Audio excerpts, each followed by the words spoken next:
Hi friends, எல்லாருக்கும் வணக்கம் and welcome back to Subhiyum Naanum. இன்னைக்கு நம்மளோட சேனல்ல குழந்தைங்களுக்கு ரொம்பவே பிடிச்ச pancake ரெசிபி எப்படி பண்றதுன்னு தான் பார்க்க போறோம். நம்ம டெய்லி நார்மல் பிரேக்ஃபாஸ்ட்க்கு பதில் ஒரு டிஃபரண்டா குழந்தைங்களுக்கு செஞ்சு கொடுத்தா இது நல்லாவே சூப்பரா சாப்பிடுவாங்க.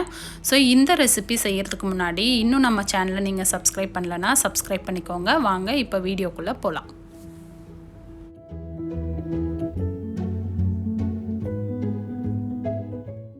ஸோ இந்த பேன்கேக் பண்ணுறதுக்கு ஒரு பவுலில் ஒரு முட்டை நான் எடுத்திருக்கேன். இது கூட ஒரு 3 டேபிள் ஸ்பூன் சுகர் ஆட் பண்ணிக்கோங்க. நான் இன்றைக்கி ப்ரௌன் சுகர் ஆட் பண்ணுறேன். ஒயிட் சுகரும் நீங்கள் ஆட் பண்ணிக்கலாம்.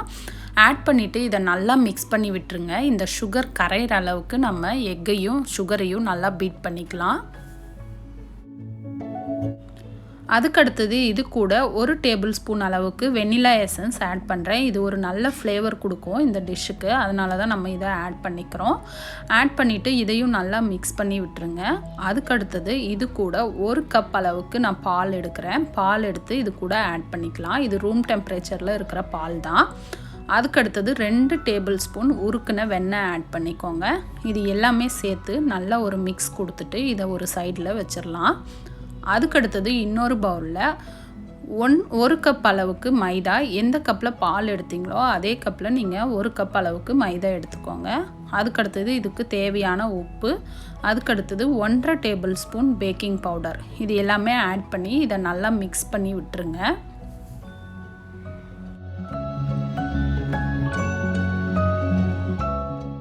ஸோ இப்போ இந்த மாவு கூட நம்ம எக்கும் பாலும் மிக்ஸ் பண்ணி வச்சுருக்கிற அந்த மிக்சரை ஆட் பண்ணிக்கலாம். ஆட் பண்ணிவிட்டு கொஞ்சம் கொஞ்சமாக ஆட் பண்ணி நல்லா கட்டி எதுவும் இல்லாத மாதிரி நல்லா மிக்ஸ் பண்ணிக்கோங்க. ஸோ இது பாருங்கள், இந்த கன்சிஸ்டன்சியில் நம்ம இந்த மாவை மிக்ஸ் பண்ணி எடுக்கணும். ரொம்ப தண்ணியாகவும் இல்லாமல் ரொம்ப கட்டியாகவும் இல்லாமல் நீங்கள் மிக்ஸ் பண்ணிக்கோங்க. ஸோ இந்த பால் உங்களுக்கு பத்தலை அப்படின்னா இன்னும் கொஞ்சம் கூட பால் ஆட் பண்ணி மாவை இந்த கன்சிஸ்டன்சிக்கு கொண்டு வந்துருங்க.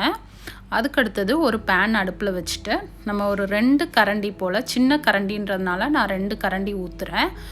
ஊற்றிட்டு நம்ம இதை ஸ்ப்ரெட் பண்ணக்கூடாது. ரொம்ப நம்ம ஊத்தாப்பம் ஊற்றுவோம் இல்லையா, அந்த சைஸில் நம்ம ஊற்றி எடுக்கணும்.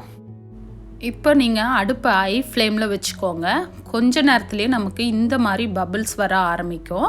அதுக்கடுத்தது அடுத்த சைடில் நம்ம ஃப்ளிப் பண்ணி போட்டுக்கலாம். பாருங்கள், எல்லா சைட்லேயும் நல்ல ஈவனாக ப்ரௌன் கலரில் வந்திருக்கு. அதுக்கு அடுத்த சைட்லேயும் பாருங்கள், ஒரு 2 செகண்ட்ஸ் தான் போதும். இதுக்கு நல்லா 2 சைடும் ப்ரௌன் கலரில் சூப்பராக வந்துடும். பாருங்கள், சூப்பராக வந்திருக்கு. நல்லா ப்ளஃபியாக சாஃப்டாக நம்ம பேன்கேக் இவ்வளோ சீக்கிரமாக ரெடி ஆயிடுச்சு. இதை சுலபமாக ஈஸியாக கொஞ்ச நேரத்தில் செஞ்சு முடிச்சிடலாம். நம்ம டெய்லி சேம் பிரேக்ஃபாஸ்ட் செஞ்சு கொடுக்கறதுக்கு பதில் கிட்ஸுக்கு இந்த மாதிரி செஞ்சு கொடுத்தா அவங்களும் நல்லா விரும்பி சாப்பிடுவாங்க. ஸோ இதுக்கு மேலே கொஞ்சம் பட்டர் அப்ளை பண்ணிவிட்டு நம்ம சாக்லேட் சிரப் இல்லைன்னா ஹனி எது வேணாலும் நீங்கள் உங்களோட டேஸ்ட்டுக்கு சேர்த்து நம்ம சாப்பிட்லாம். ஸோ கிட்ஸுக்கு சாக்லேட் சிரப் சேர்த்து கொடுத்தா இது ரொம்ப டேஸ்ட்டாக இருக்கும். சூப்பராக சாப்பிட்ருவாங்க. கண்டிப்பாக இந்த ரெசிபி உங்களுக்கு பிடிச்சிருக்குன்னு நினைக்கிறேன். உங்கள் வீட்டில் ட்ரை பண்ணி பார்த்துட்டு எப்படி இருந்ததுன்னு கமெண்ட் பாக்ஸில் கமெண்ட் பண்ணுங்கள். மறக்காமல் நம்ம சேனலை Subscribe பண்ணிக்கோங்க. தேங்க்யூ.